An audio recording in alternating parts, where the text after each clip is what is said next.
Oh, hey, so I wanted to film a quick video talking about some releases that are coming up in the first half of the year that I'm really excited for. I realize I'm a little late with this video, but I figured it would be fun to at least mention a few. And it will just be a few. I'm trying to stick to some that are either auto-buy authors or continuations of series that I am interested in and want to keep up with. So it's a pretty short list. It would be fun to actually dig through all of the new releases and see which ones sound intriguing, even from debut or new to me authors, but I just want to focus on these for the moment. Maybe there will be a future video where I dig more thoroughly, but I already have enough on my I'm interested in list.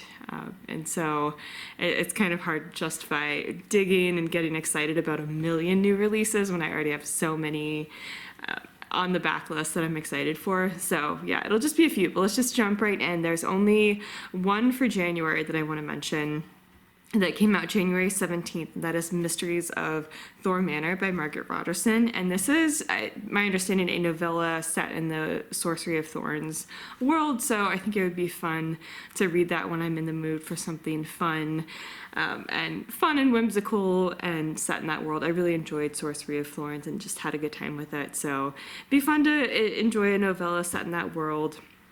The next three come out on the same day, and that is February 28th, a huge day in publishing for books that I'm super interested in. One is A Day of Fallen Night by Samantha Shannon, which is the prequel to The Priory of the Orange Tree, which I read a couple of years ago and really, really enjoyed.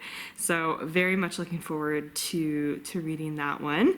The next one is The Adventures of Amina Al-Sarafi, and this is by S.A. Chakraborty, who is the author of the David Bow trilogy that I absolutely loved. So, of course, I'm going to be super interested in this. All I know is that it's about someone who was a pirate or something like that and is retired but needs to go on one more adventure because she's going to get a pretty good payoff for going on one more adventure to track someone down, but of course shenanigans happens. I'm excited, and I believe this is the adult book for Fairy Loot for this month. Actually, I know it's the adult book for Fairy Loot for this month,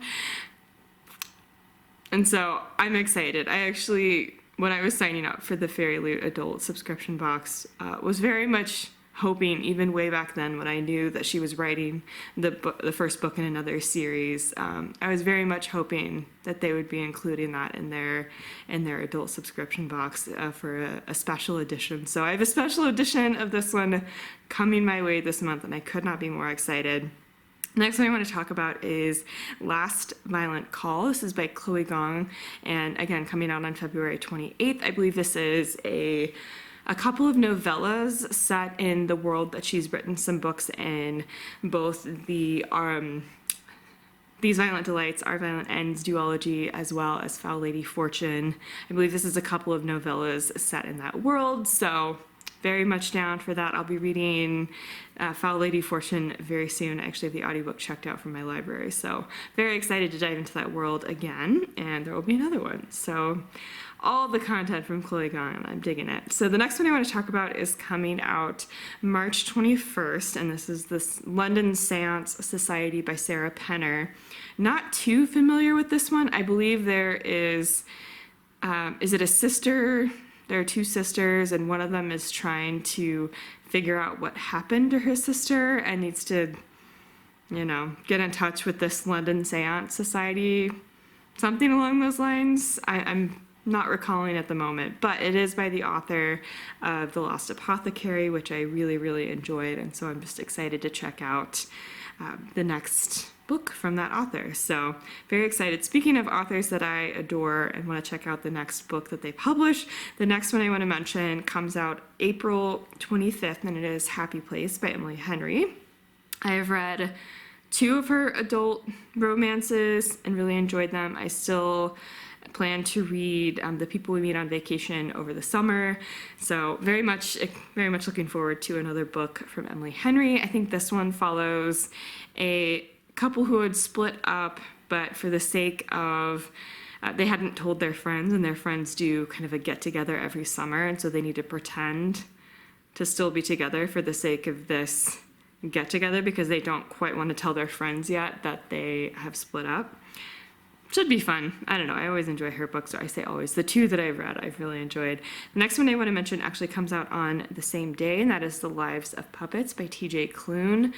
This one I think is a bit more of a sci-fi spin than his previous couple of releases, but I'm excited to check it out. I actually still need to read his last release as well, but very excited. I'm not too sure what this one's about. It deals with some sort of forest and robots. That's really all I needed to know. The next one I want to mention comes out, it says April 27th on Goodreads, and that is Cursed Crowns by Catherine Doyle and Catherine Weber. This is the second book following Twin Crowns, and I am very excited. This is on my list of favorites last year, one of my favorite YA fantasies I've read in a minute, and I'm super pumped for the next one to come out. The next one I want to mention comes out on May 16th, and that is Yellowface by R.F. Kuang. I have read Babel. I still want to read the Poppy War series, but this one is a complete change in genre for this author, at least what's published so far. And I believe this one follows some writers and the publishing industry and someone taking credit for someone else's work. It's commentary on the publishing industry, and it's by R.F. Kuang. So that's what I needed to know to be interested. So the next one I'm interested in comes out June 1st. It is a sequel, and this is The Shadow Cabinet by Juno Dawson. This is the sequel to Her Majesty's Royal Coven, which I read last year and really enjoyed. And it deals with the prophecy and witches and different witch covens, and it was a great time. So I'm very excited about the next one. The next book I want to talk about comes out June 13th, and it is Ali Hazelwood's next release. This is Love Theoretically. I actually didn't even read the synopsis, so can't quite say what this one is about. I have enjoyed Ali Hazelwood's last two novels. I understand they're not for everyone, but I've enjoyed both of them, so I'm looking forward to reading another one from Ali Hazelwood. And the next one is an auto-buy author. I say auto-buy, it's an auto-listen author. I actually don't even own a physical copy of any of her books, and I don't anticipate ever really feeling the need to have one. This is 0 Days by Ruth Ware. Imogen Church narrates all of her books, and Imogen Church is phenomenal. And so I anticipate reading this one via audio. It comes out June 20th, and it follows a woman who needs to figure out her husband's killer, if I'm not mistaken, is somehow getting entangled in some sort of web of things to do with her husband's death or husband's murder, and needs to figure out what's going on. And again, it's Ruth Ware. I'm going to read it. It's probably going to be a great time, or at the very least will be a wonderful audio listening experience. So those are some that I'm excited for in the first 6 months of the year. And let me know what you're excited about, if you're excited for any of these, or if you have others that you think I might be interested in, or let me know what books you're interested in that are coming out in the first part of the year here. And I will, of course, leave my Instagram down below as well, and be sure to subscribe for more bookish content. I will also leave more information about how you can support the Black Lives Matter movement, and I will see you in the next one. Bye, everyone.